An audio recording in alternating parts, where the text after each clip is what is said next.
Presiden Prabowo Subianto memanggil Menteri Koperasi, Menteri Dalam Negeri, dan Wakil Menteri Koperasi ke Istana Negara. Pemanggilan tersebut untuk membahas keberlanjutan program Koperasi Desa Merah Putih sebagai upaya pemerintah untuk mengentaskan kemiskinan ekstrim. Keberadaan Koperasi Desa Merah Putih itu yang pertama itu untuk kepentingan masyarakat desa. Karena di Koperasi Desa Merah Putih itu untuk memutus mata rantai kemiskinan di desa dan juga bagaimana masyarakat desa bisa meningkat penghasilannya. Jadi yang pasti Kopdes Merah Putih ini bertujuan untuk meningkatkan kesejahteraan masyarakat desa dan berguna untuk kemajuan desa di seluruh Indonesia. Jadi intinya gini, Pak Presiden tadi sampaikan Koperasi Desa Merah Putih ini untuk memutuskan rentenir, tengkulak, pinjaman online yang menjerat dan menjadi sumber kemiskinan di desa-desa. Dengan adanya Koperasi Desa Merah Putih yang salah satu unitnya ada unit simpan pinjam, masyarakat desa jauh lebih terbantu dari sisi pendanaan dan juga tidak terjerat lingkaran setan kemiskinan. Gitu. Karena utang berutang, tumpuk, gali lubang tutup lubang itu kan tradisi yang juga mau dipangkas. Karena itu kami sampaikan bahwa Koperasi Desa Merah Putih ini memang bertujuan untuk membawa kemajuan bagi desa dan meningkatkan kesejahteraan masyarakat desa.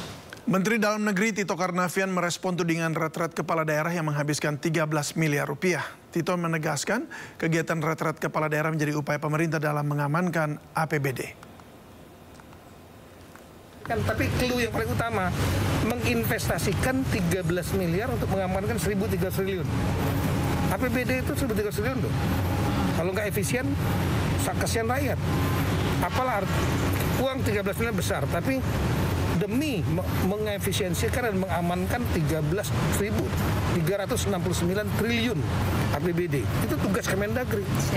Yang kedua, kegiatan itu... Presiden Prabowo Subianto bertemu dengan 8 pengusaha besar di Istana Kepresidenan Jakarta. Dan pertemuan ini untuk membahas program pemerintah, salah satunya adalah Danantara.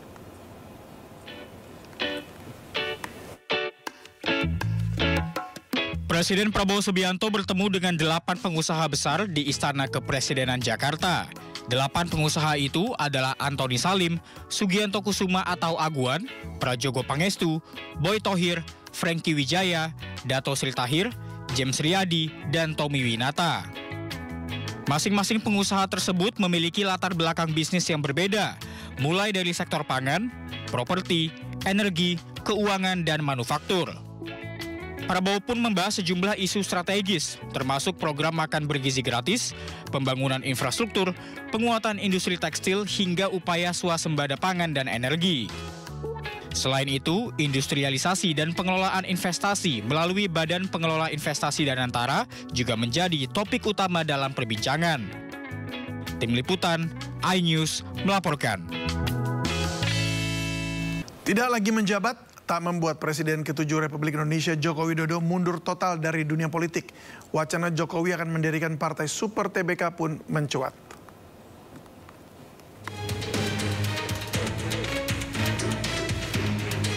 Setelah sebelumnya Presiden ke-7 RI Joko Widodo diisukan akan bergabung dengan Partai Golkar, namun hingga kini belum terwujud. Jokowi pun diisukan akan membuat partai sendiri. Partai dengan konsep Super TBK akan diisi oleh relawan Jokowi. Nantinya partai ini akan super terbuka, pemilihan ketuanya pun dipilih oleh seluruh anggotanya. Itu memang ada ide gagasan untuk membuat partai Super TBK yang saya sampaikan juga kepada relawan-relawan. Anggapannya seperti apa terhadap gagasan ini, partai yang terbuka,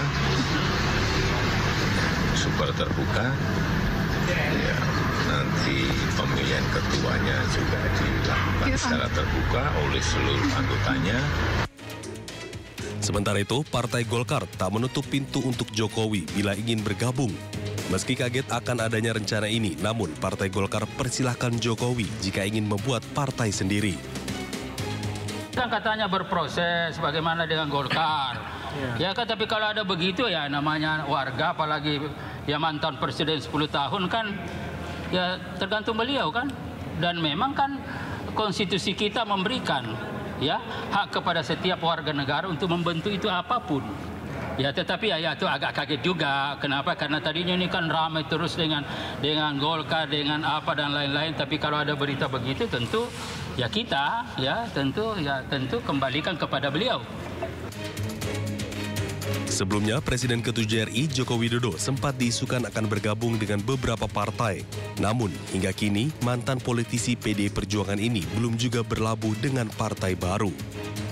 Tim Liputan iNews melaporkan.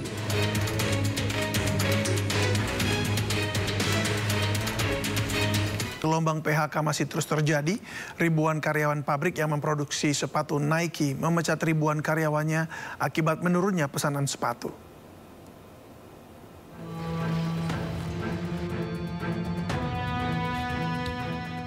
Dua perusahaan besar yang bekerja sama dengan brand Nike terpaksa melakukan pemutusan hubungan kerja ribuan karyawannya akibat berkurangnya pesanan sepatu.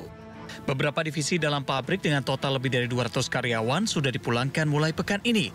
Namun belum ada kepastian apakah akan ada tambahan karyawan yang di PHK. Baru kemarin itu kan yang pengurangan doang. Kalau yang untuk ada kelanjutannya sih belum tahu. Sebelumnya, Dinas Tenaga Kerja dan Transmigrasi Provinsi Banten telah mengumumkan PT Adis Dimension Footwear telah mem-PHK sebanyak 1.500 karyawan dan PT Victory Chinglu tengah dalam proses PHK terhadap 2.000 karyawannya. Sementara itu, sejak 2024, 12.000 karyawan di Provinsi Banten mengalami PHK akibat sejumlah faktor seperti penurunan permintaan produk hingga efisiensi perusahaan. Dari Kabupaten Tangerang, Banten, Raka Prawirawijaya, iNews melaporkan. Media sosial dihebohkan dengan video viral yang menunjukkan kemasan minyak kita 1 liter yang diduga hanya berisi 750 ml. Berdasarkan pantauan di salah satu pasar kawasan Jakarta Barat, tidak ada takaran pasti dalam minyak kita kemasan botol. Berikut laporan Wenda Nura dan juru kamera Indra Purnama. Saat ini viral di media sosial mengenai isi dari minyak kita kemasan 1 liter yang mana isi bersihnya ini justru tidak mencapai 1 liter, hanya 750 ml saja. Hal ini tentu menimbulkan keresahan dan juga kekhawatiran bagi para konsumen, apakah produk yang selama ini mereka beli ini sudah sesuai atau belum. Dan saat ini saya sedang berada di salah satu pasar tradisional di kawasan Jakarta Barat dan akan menunjukkan bagaimana kondisi minyak kita saat ini. Dan berikut minyak kita saat ini, kemasannya ini ada sedikit perbedaan jika dibandingkan dengan produk yang saat ini sedang viral, yang mana produk yang viral ini bertuliskan 1 liter. Tapi untuk minyak kita saat ini tidak bertuliskan 1 liter. Jadi memang saat ini tidak diketahui isi bersih dari minyak kita saat ini yang beredar di pasaran. Isi bersihnya ini memang betul 1 liter ataupun 750 ml karena memang tidak tertera di dalam kemasannya. Dan sebetulnya untuk kasus ini sebelumnya sudah ditangani oleh Kementerian Perdagangan. Namun karena kasus ini muncul lagi, tentu ini menjadi perhatian khusus kembali dan pemerintah perlu memastikan bahwa produk yang beredar di pasaran ini baik kualitas dan juga kuantitasnya ini harus sesuai dengan standar.